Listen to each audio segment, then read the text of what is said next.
ಒಂದು ಊರಿನಲ್ಲಿ ಗೋಪಾಲ ಎಂಬ ಒಬ್ಬ ಬಾಲಕ ಇದ್ದ. ಅವನಿಗೆ ಪಾಠದಲ್ಲಿ ಆಸಕ್ತಿ ಇದ್ದರೂ ಓದಲು ವಿಳಂಬವಾಗುತ್ತಿತ್ತು.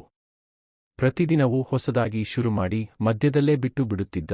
ಗೋಪಾಲನ ಶಿಕ್ಷಕ ಶಂಕರ್ ಸರ್ ಇದನ್ನು ಗಮನಿಸಿ ಒಂದು ದಿವಸ ಅವನನ್ನು ಕರೆದು ಹೇಳಿದರು, ಗೋಪಾಲ, ನೀನು ಒಬ್ಬ ಪ್ರತಿಭಾವಂತ ವಿದ್ಯಾರ್ಥಿ.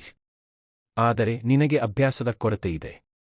ಅವರು ಒಂದು ಉಡುಗೊರೆ ಕೊಟ್ಟರು, ಒಂದು ಕಡಿಮೆ ನೀರಿರುವ ಗ್ಲಾಸ್ ಮತ್ತು ಒಂದು ಬಟ್ಟಲು ನೀರು. ಈ ಗ್ಲಾಸ್ ತುಂಬಬೇಕಾದರೆ ಏನು ಮಾಡಬೇಕು ಎಂದು ಕೇಳಿದರು. ಗೋಪಾಲ ಉತ್ತರಿಸಿದ, ನೀರು ಹಾಕಬೇಕು ಸರ್. ಒಮ್ಮೆ ಹಾಕಿದರೆ ತುಂಬುತ್ತದೆಯಾ? ಇಲ್ಲ, ಸಾಕಷ್ಟು ಬಾರಿ ಹಾಕಬೇಕು. ಸರ್ ನಗುತ್ತಾ ಹೇಳಿದರು, ಹಾಗೇನೋ ಅಧ್ಯಯನವೋ? ದಿನನಿತ್ಯವೊಂದು ಹನಿ ಅಷ್ಟೇ ಚಿಕಿತ್ಸೆ ಅಭ್ಯಾಸಕ್ಕೆ. ಆ ದಿನದಿಂದ ಗೋಪಾಲ ದಿನವೂ ನಿಗದಿತ ಸಮಯದಲ್ಲಿ ಓದಲು ಕುಳಿತುಕೊಂಡ. ಅಲ್ಪದಲ್ಲಿ ಪ್ರಗತಿಯಾದದ್ದು ಅವನಿಗೆ ಆತ್ಮವಿಶ್ವಾಸವನ್ನು ತರಿತು. ತಿಂಗಳ ಕೊನೆಗೆ ಪರೀಕ್ಷೆಯಲ್ಲಿ ಉತ್ತಮ ಅಂಕ ಗಳಿಸಿದನು. ಅವನಿಗೆ ಈಗ ಒಂದೇ ನಂಬಿಕೆ, ಅಭ್ಯಾಸವೇ ಯಶಸ್ಸಿನ ಮಾರ್ಗ.